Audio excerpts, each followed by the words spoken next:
더불어민주당 이재명 대표가 오늘 국회에서 신년 기자회견을 열었습니다. 이재명 대표가 오늘 방점을 찍은 부분은 바로 실용주의와 민생이었습니다.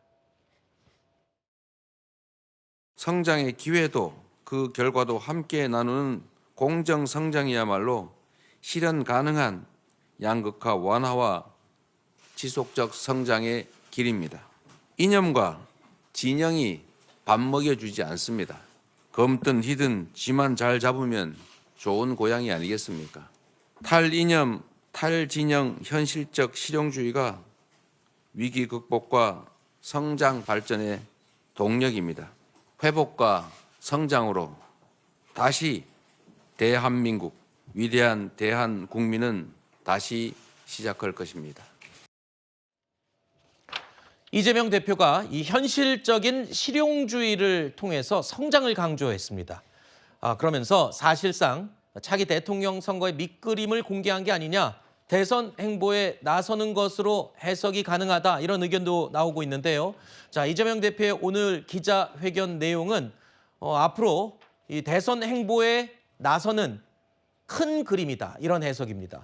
자, 그러면서 또 흥묘백묘론을 언급했습니다. 어제도 이 흥묘백묘론, 이념과 진영보다는 먹고 사는 문제가 더 중요하다, 결국 실용주의를 또 한 번 강조한 셈인데, 그러면서 지금은 어떤 문제보다 나눔 그리고 성장이 중요하다라고 강조를 했습니다.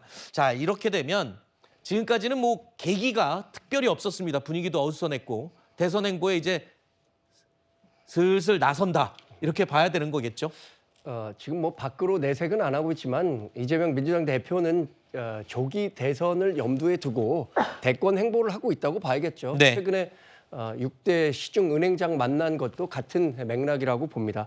근데 오늘 던진 화두 흥묘백묘론과 관련해서 이게 1979년에 중국이 개혁 개방할 때 덩샤오핑이 했던 얘기예요. 그렇죠. 45년이 지난 지금 우리나라에서 이 표현을 다시 꺼내든 게 좀 조금은 진부하고 구태의연하지 않았나라는 생각을 저는 개인적으로 해봤습니다. 네. 그리고 또 하나 말씀드릴 것은 흥묘백묘로는 검은 고양이든 흰 고양이든 쥐만 잘 잡으면 된다고 하는 거잖아요. 그런데 이재명 대표가 그동안 보여왔던 행동은 전혀 그렇지 않았습니다. 자기와 친한 사람은 공천 주고 친하지 않은 사람은 공천에서 잘랐어요. 흥묘백묘론을 얘기하고 있지만 그동안 보여왔던 행태 등을 봤을 때 네. 과연 이재명 대표가 얘기한 것들을 국민들이 신뢰할 수 있는 말인가라는 의문을 제기하는 사람들이 많지 않았을까, 네. 이렇게 봤습니다, 저는. 네. 근데 이제 이재명 대표가 이 성장과 분배, 나눔 이런 걸 얘기하잖아요. 네. 사실 이게 오늘 신년 기자회도 보면 제일 많이 썼던 단어가 국민이고 그다음에 성장이고 그다음에 기업입니다. 네. 사실 이 기업이라는 건 친기업이면 사실 저희 민주당보다는 사실 보수 정당의 국민의힘에서 많이 강조를 하던 분야 아니겠습니까? 근데 과거에도 뭐 독일의 비스마르크도 자타가 공유하는 보수주의자였지만 성과를 많이 내고 오랫동안 집권을 할 수 있었던 가장 큰 이유가 보수주의자임에도 불구하고 진보의 아젠다 중에서 국민을 위한다고 생각하는 것은 가져와서 본인이 먼저 관철을 시켜서 보수가 좀 더 진보에게 좀 다가가는 모습을 보였기 때문인 거거든요. 그러니까 이재명 대표도 그런 차원인 거예요. 그리고 지금 정치적 공백 상태에서 국회에 대한 역할을 국민들이 훨씬 더 많이 요구하고 있는데, 지금 민주당이 야당임에도 불구하고 많은 국민들은 민주당에게 여당의 역할을 요구하는 것 같습니다. 그러면 국정 운영의 실력을 보려면 제일 중요한 게 민생, 두 번째가 정치력, 세 번째가 외교 안보인데, 여기에 차원에서 이재명 대표가 이제는 민생과 경제를 챙겨야겠구나라고 생각하고, 그러면 뭔가를 조금 보여주려면 이 여당과 함께 협치를 하려면 본인이 먼저 좀 내려놓고 양보하는 모습을 보여야 되잖아요. 그 네. 차원에서도 본인이 계속해서 주장해왔던 기본사회, 기본소득 이런 것부터 조금 내려놓는 네. 모습을 보여서 협치의 물꼬를 트려고 하는 것입니다. 알겠습니다. 자, 그리고 오늘 기자회견에서는 최근에 여당으로부터 역전당한 민주당의 지지율과 관련된 질문도 나왔습니다. 사실 최근에 민주당 내부에서도 이 지지율, 당 지지율의 추세에 대해서 우려하는 목소리가 많았었죠. 이재명 대표는 이에 대해서 이렇게 말했습니다. 당 지지율 얘기를 안 할 수가 없는데 사실상 지지율이 비상계엄 이전으로 돌아갔는데 지지율 조사 결과에 대해서 관심이 많은 것 같습니다.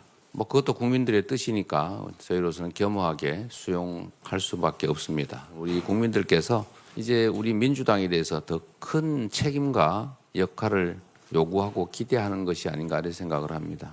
더 낮은 자세로 겸허하게 책임감을 갖고 임하는 것이 우리 민주당이 해야 될 일이라는 그런 생각을 하게 됐습니다. 자, 민주당 내부에서도 우려하고 있다는 정당 지지율. 오늘 또 새로운 여론조사 결과가 나왔습니다. 어제까지 봤던 여론조사와 다른 여론조사 기관의 조사인데 이 역시도 추세를 보면 이제 오차범위 밖으로 완전히 격차가 벌어졌습니다. 국민의힘이 46.4%, 민주당이 37.3%로 9.1%포인트 차이였습니다.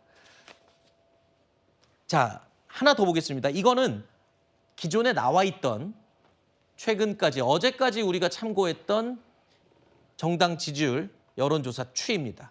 자, 물론 다른 조사이기 때문에 수치는 직접 비교하는 건 의미가 없고요. 어쨌든 이 조사에서도 어제까지도 7.5%포인트 차 오차범위 밖으로 벌어져 있었던 추세가 다른 여론조사 기관에서 한 결과도 같은 결과가 나왔다. 이 부분이 지금 포인트입니다. 자, 겸허하게 수용할 수밖에 없다라고 이재명 대표가 조금 전에 밝혔습니다. 그렇다고 신경은 안 쓸 수는 없는 그런 상황이죠. 자, 지금 지지율 당 행보에 대해서 좀 의연하게 대처를 하는 모습을 보이긴 했지만 속내는 그렇지 않다고 얘기가 들리던데요. 그러니까 뭐 당연히 이제 민주당 입장에서는 물론 지금 보수층에서 적극적으로 응답을 하고 있는 흐름이 관측이 된다라고 이야기를 하면서도 마냥 이제 그렇게만 치부할 수 있는 상황은 아니지 않느냐라는 우려도 동시에 공존을 하는 거죠. 그렇기 때문에 저는 이번에 이재명 대표의 이 기자들과의 간담회에서 모두 발언에서 주목해야 할 부분은 경제도 중요하고 하지만 실용주의를 내세운 부분, 그 부분이 핵심이었다고 생각합니다. 네. 결국 지금 뭐 여러 보도에 따르면 뭐 기본 사회를 좀 내려놓는 방안도 좀 검토를 하고 있다라고 얘기를 하지 않습니까? 네. 이게 결국에 이 중도로의 확장 그리고 지금 국민들이 무엇보다 바라고 있는 경제와 민생의 안정 이런 부분에 방점을 찍고 본인의 향후 정치 방향이라든지 당 대표로서 이 당을 어떤 방향으로 끌고 갈 것인지에 대해서 국민들의 우려를 불식시킬 만한 그런 답변을 내놓아야 한다라는 책임감 하에 저는 오늘의 모두 발언이 있었다라고 생각을 하거든요. 네. 그래서 그 부분 실용주의에 방점을 찍었다. 이것이 오늘의 핵심인 것 같습니다. 네. 자, 그런데 오늘 발표된 여론조사 중에 과연 이런 내용을 보고도 또 계속 의연할 수 있을까 싶은 내용이 있습니다. 민주당 지지율이 답보 상태라는 이 평이 나오고 있는 가운데 차기 대통령 선거에서 1대1 가상 대결을 했을 때 누구에게 투표하겠느냐라는 조사 내용도 있었는데요. 이 내용을 저희가 준비해봤습니다. 이재명 대표와 최근에 지금 급격히 지지율이 오르고 있는 선호도가 오르고 있는 김문수 장관 41.5%대 38.3% 오차범위 내 차이를 보이고 있습니다. 그리고 이재명 대표와 오세훈 서울시장이 가상 대결을 했을 때 역시 오차범위 내에 아주 근소한 차이를 보이고 있습니다. 거의 같다라고 볼 수 있죠. 물론 다른 후보들 볼까요? 원희룡 전 장관이나 한동훈 전 대표, 홍준표 대구시장과의 가상 대결에서는 오차범위 밖의 차이를 보이는 결과도 있습니다. 하지만 과거에 불과 얼마 전까지만의 분위기와 비교를 했을 때는 지금 이런 내용들이 상당히 의미를 부여할 수도 있는 그런 분위기일 것 같아요.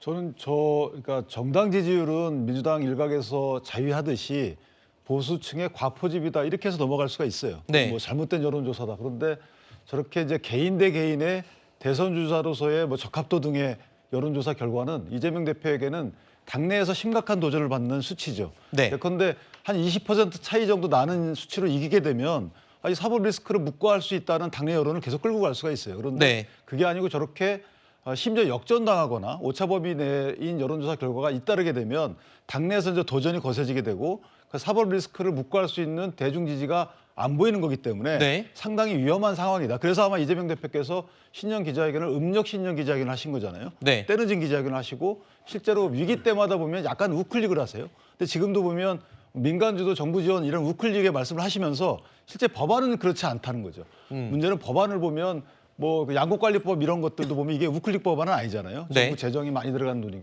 법안이기 때문에. 그다음에 25만 원 지원법도 마찬가지입니다.